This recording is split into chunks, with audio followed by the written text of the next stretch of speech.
روز کریسمس، یعنی اونا میگن که در این روز کی تولد شده؟ С праздником Рождества Христова.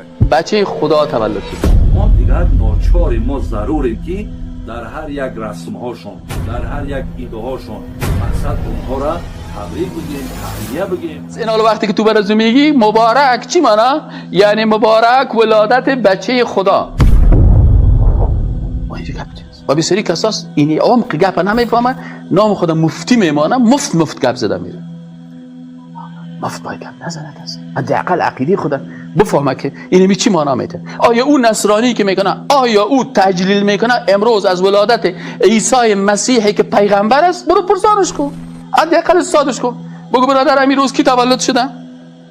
میگه عیسی مسیح. بگو کیست عیسی مسیح؟ Jesus Christ. میگه Son of God، بچه خدا هست. خب او میگه من تجلیل میکنم تولد بچه